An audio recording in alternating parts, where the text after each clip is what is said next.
land. Now Xenophon and what remained of his 10,000 men had to find their way home to Greece. They knew that their only route was to reach the Black Sea, which lay across the wide deserts of what is today Iraq.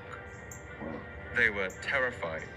They had few supplies, and the enemy army was already pursuing them close behind. They hastily elected some leaders from among them, and Xenophon was one of them. He told his men to throw away everything they carried, shedding weight in order to outrun their enemies, and so they pelted across the deserts and the fertile river lands dotted with date palms, following the course of the river Tigris north. And it's while they fled in this manner that they stumbled upon something that must have made them stop in their tracks. It was the enormous, crumbling ruin of a city, completely deserted, and full of the vast ruins of ancient buildings. This city was larger than anything Xenophon had seen back home in Greece, and later he wrote about this discovery in his work Anabasis. Kai hoi men polemioi, auto praxantes apelthon, hoi de henes palos porevomenoi. The Greeks continued their march unmolested through the remainder of the day, and arrived at the Tigris River. Here was a large, deserted city. Its wall was 25 feet in breadth, 100 in height. The whole circuit of the wall was 11 kilometers. It was built of clay bricks, rested upon a stone foundation 6 meters high. Nearby this city was a pyramid of stone, a plethrum in breadth, and 2 plethra in height. And upon this pyramid were many barbarians who had fled away from the neighboring villages. Dio plethron epitautes, polloiton barbaron, esan ekton plesion komon apopefeugotes. But Xenophon didn't have time to linger. The pursuing Persians were right behind them, and he couldn't spare any time to explore the ruins.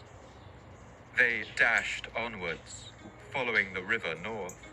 But then, only a day or 2 later, the Greeks came across another ruin, this one even larger and more impressive, surrounded by an enormous series of crumbling walls. Enteuthen de poreuthes en stathmon, henna parasakas, hex prostekos ere, mega The Greeks marched 34 kilometers to a great stronghold, deserted and lying in ruins. The foundation of its wall was made of polished stone, full of shells. It was 15 meters in breadth and 15 in height. Upon this foundation was built a wall of brick, 15 meters in breadth and 30 meters in height, and the circuit of the wall was 30 kilometers. Holte apollusam tenarchen, hypoperson medoi. Once again, they had no time to stop, but it's clear that the sight of these lonely, crumbling ruins affected Xenophon. For days afterwards, he asked any local people he encountered who had built such enormous constructions all alone out there in the desert. No one he spoke to could tell him anything, and it seemed no one even knew the names of these great cities. Some people thought they might have been built by the Medes, a people who now occupied the area. Others told fantastical stories about the gods bringing down fire and thunder to destroy these ancient walls, killing everyone who had once lived within them.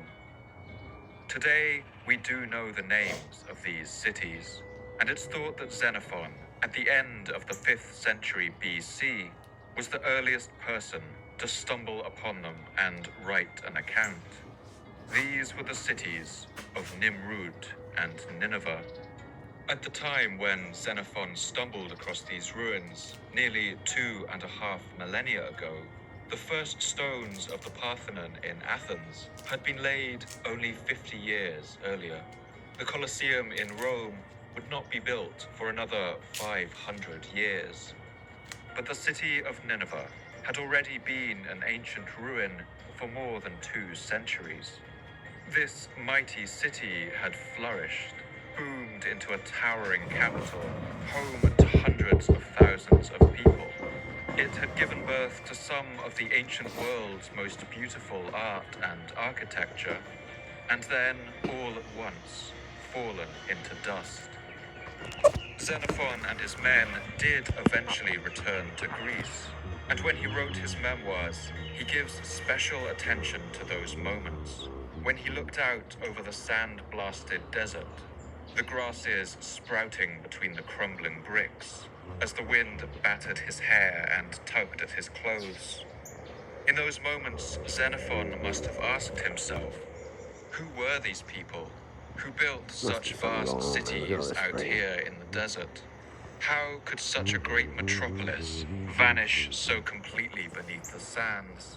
And if so many people had once lived there, what in all the world could have happened to them?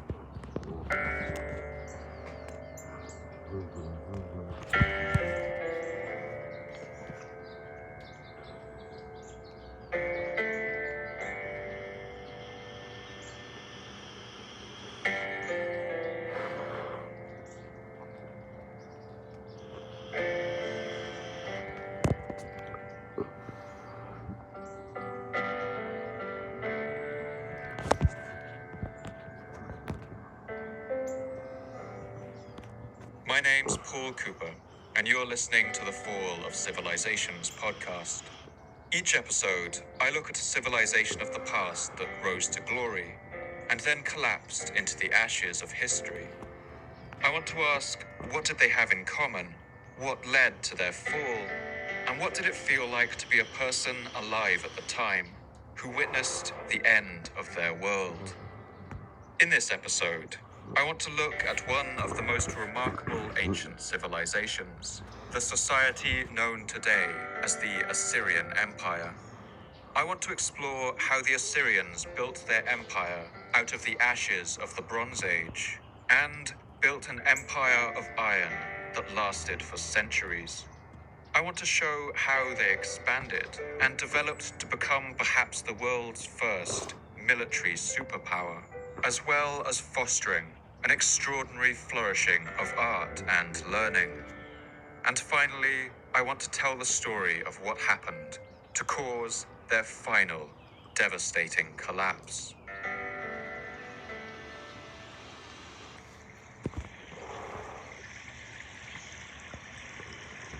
In this episode, we return for the first time to a setting that we've seen before, in episode 8 on the Sumerians. These are the arid desert lands of Mesopotamia. Mesopotamia is a vast floodplain. For millions of years, its lands have been watered by 2 great rivers, the River Tigris and the River Euphrates.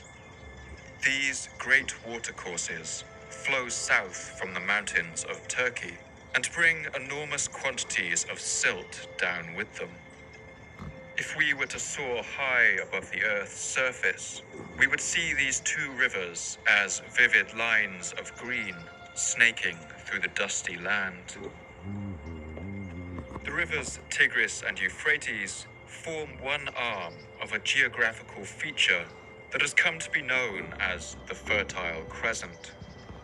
This is an area of land roughly in the shape of a half-moon that runs from the marshlands of southern Iraq, north up the silt-rich rivers, then west to the humid coast of Syria. The Fertile Crescent continues south through the mountainous lands of Lebanon, down the Mediterranean coast of modern Israel, and into Egypt, watered by the River Nile and its rich delta. Surrounded by high, treacherous mountains to the north and east, bounded by the Mediterranean Sea in the west, and the impassable deserts of Arabia to the south, this sweeping corridor created the environment where some of the world's first great societies rose up.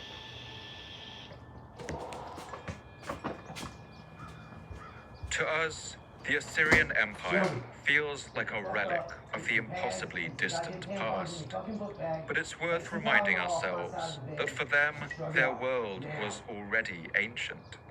The earliest settlements in this region, like the ones found at Göbekli Tepe and Çatalhöyük, are truly ancient, each between 12 and 9,000 years old. They are some of the first evidence we have of humans living in large societies after the end of the Ice Age. But the Assyrians also had an incredibly rich awareness of their own ancient history and the cultural roots of their society. Since the invention of writing by the Sumerians around the year 3200 BC, humans had been passing their knowledge down from generation to generation, and it's hard to overstate just how powerful this was. The Assyrians held on to the memory of several of the great kings of the Sumerian age, revering them as semi-mythical heroes. Among these was the legendary hero Gilgamesh, who slayed monsters and went on a quest to find the secret of eternal life. And they still told stories about the Akkadian king Sargon the Great, who, for the later Assyrians, had lived nearly 2 millennia in the past. For them, Sargon was about as distant in the past as Julius Caesar is for us. But his name was still on their lips. They still told stories about him, wrote about him, and drew inspiration from him, as this Middle Assyrian text called Sargon the King of Battle demonstrates. While Sargon dwelt in the land, his heroes with him, 12 he chose. He brought his army across the fir tree land. He conquered the cedar mountain. He took for his weapon the lightning bolt of his god. Like the Sumerians before them, the Assyrians saw the ruins of ancient cities scattering their landscape and developed stories to explain how they got there. They believed that a great flood had once washed over the world, and that these ruined heaps of stone and brick were a remnant of this destructive ancient event. So I think it's worth reminding ourselves, right at the outset, that the Assyrians did not think of themselves as we might think of them, as an early culture at the dawn of human history, but as a people on the cutting edge of human progress, the product of a long and ancient line, and the culmination of all that humanity was capable of.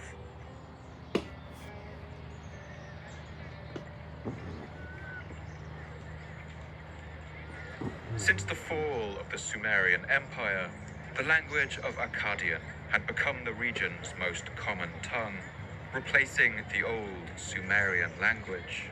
And the cities that had once formed part of the Sumerian empires had broken away. They were now a loose constellation of independent city-states, dotted up and down the rivers Tigris and Euphrates.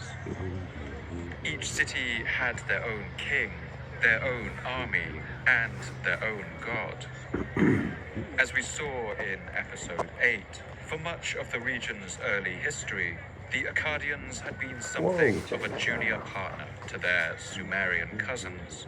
But now, with the collapse of Sumer, the Akkadian cities of the north were finally free, and they set out on their own journeys. One of these cities was the city of Ashur.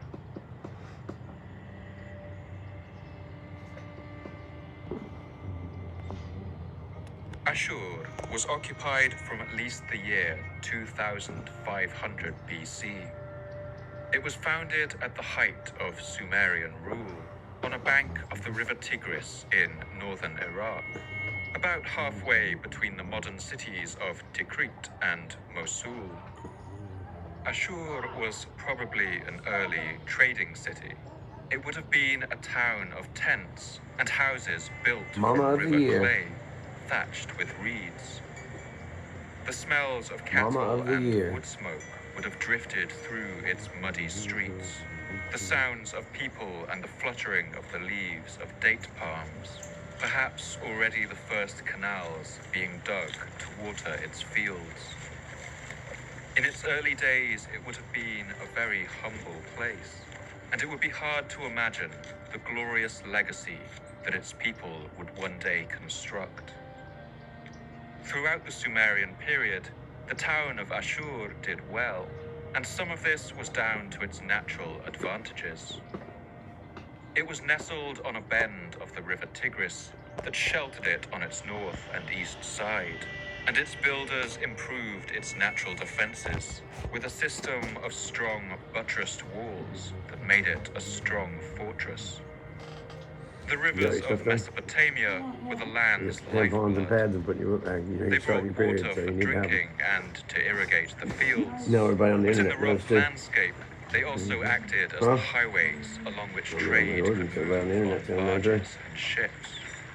Carvings of the time Mm-hmm. show long boats powered with oars, forging over the brown waters of the rivers, carrying wheat and barley, copper and tin, as well as fine woods and stone from the north.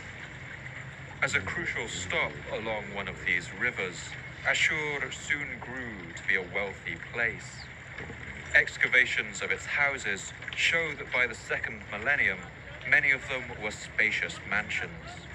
It became common for wealthy families to keep vaults beneath their floors to hide their many valuables. Jewelry made of gold and polished brass, inlaid with semi-precious stones like carnelian, agate, and the brilliant blue lapis lazuli.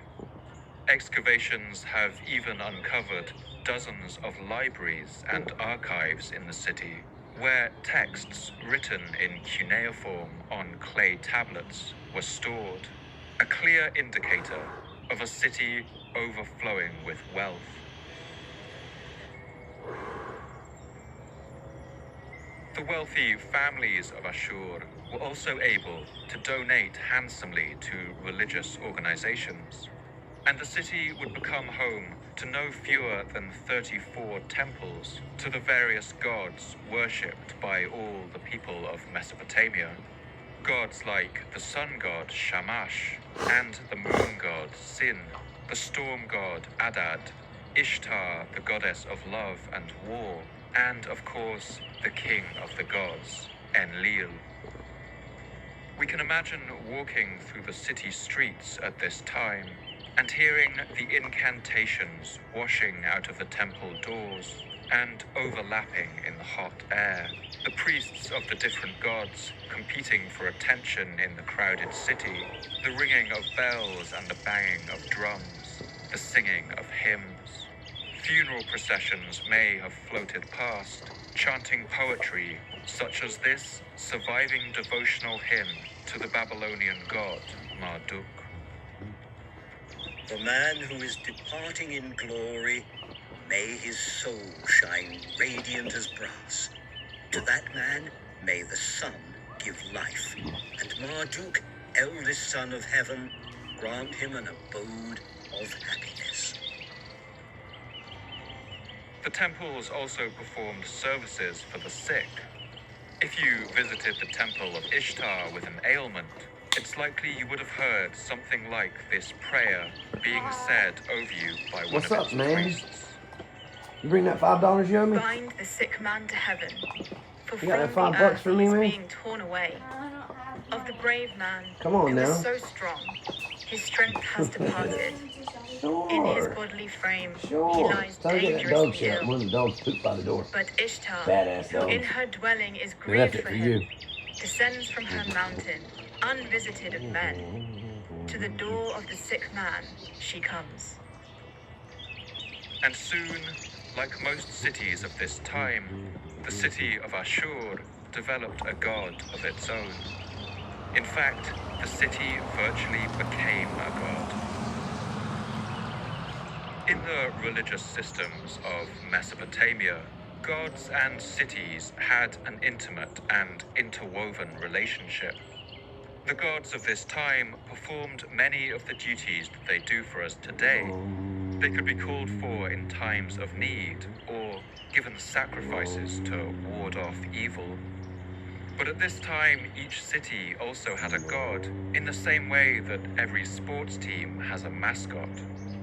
The god was believed to quite literally live in the highest chamber of the city's temple, often in a statue dedicated to them.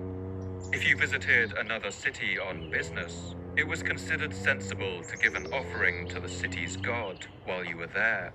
And if two cities went to war, it was thought that their gods were battling it out in the heavens, just as their armies were fighting down on earth. And the more a city succeeded, the more power its god was presumed to have. As the city of Ashur grew in importance, its people named the city's god after the city itself, and so the god Ashur was born. Grand temples were thrown up to this new deity, and as the city went from strength to strength, worship of Ashur rose to become the highest form of religion for its people. This god rapidly took on new symbols and iconography. He became thought of as a robed man wearing a crown and holding a bow, often appearing in carvings at the center of a winged disc, looking down on the world and the golden city over which he presided. As the confidence of the cult of Ashur grew, eventually the position of Enlil as the king of the gods, a position he had held for 1,000 years, was in jeopardy. Over the next centuries, the god Ashur even took over Enlil's wife, the goddess Ninlil, and his sons Ninurta and Zababa. Ashur, and not Enlil, was now the supreme god for this city's people. The people of the city of Ashur would soon become known as Ashuraye, but today we call them Assyrians. Like many of the powerful cities of this region, for the next millennium or so, the Assyrians of the city of Ashur would make several attempts to found their own kingdom, and a number of times they succeeded. One great king named Shamshi-Adad ruled at the end of the 19th century BC, and he conquered large areas outside of Hey, Ashur, Shelby. bringing back great wealth to the Tell city. Shelby to run in my bathroom and get that thing that's Under inside, his it's reign, behind the the bathtub. people It's of on the counter Ashur from behind the bathtub. built a grand And I think royal there's the palace, thing on, it's and on the temple to my the lighter god and the thing on the Ashur tub. was You'll see. furnished with a Brown, ziggurat, it's short. an enormous stepped tower that in the Bronze Age was a statement of a city's Yeah, right membership next to us. to an elite and powerful You making club. Shelby go to school? But this early flourishing go, of did you? Assyrian power was stamped got a out problem. by the rival power of Babylon, a took a powerful crazy city move this in the morning. south that established its own crazy. empire under the famous king She's a crazy Hammurabi. baby. She's so fucking crazy. Where's your bus pick y'all up at? This was the Where's fate the bus of pick the y'all up people at? of Ashur for Right, much if y'all miss it, I'll of the take it. second If y'all millennium miss it, but you shouldn't BC. miss it. She needs to come tell him. They were able to rise a She little shouldn't lay bit around the floor before rolling being around. swallowed up by My a bigger tummy, fish. crying They for were an hour this folded morning. into It's the ridiculous. empires of I had to Babylon, threaten the to stomp on her head Mitanni, so she'd and get the up off the floor. Hittites, and would usually spend a century or so as a possession before throwing off their rulers and once more going it alone. But throughout this time, there was also a flourishing of Assyrian culture. One epic poem, known today as the Tukulti Ninurta epic, has survived from this time. It glorifies Assyrian military conquests in the south and sets out a model for how the ideal Assyrian king should behave. And it also contains a vision of the fierce, Oh, I see a warlike bus. spirit of the Assyrian people. I hear a bus. They charged forward furiously to the fray. Looks like y'all Without might be any walking armor. to school. They had stripped off their That's breastplates, a little bit of a walk. discarded friend. their clothing. They tied up their hair and polished their weapons. The fierce, heroic men danced with sharpened weapons. They blasted at one another like struggling lions, with eyes flashing. Particles drawn in a whirlwind swirled around in combat. Oh, I see a bus. I see a bus. My name is Gus. Spreads itself at the sight of the warrior. You better run. Sissy boy. But as the second millennium BC drew to a close, around the years 1200 to 1150 I see a bus. My name is BC, Gus. I see the a bus. Assyrians would face a challenge of astonishing magnitude.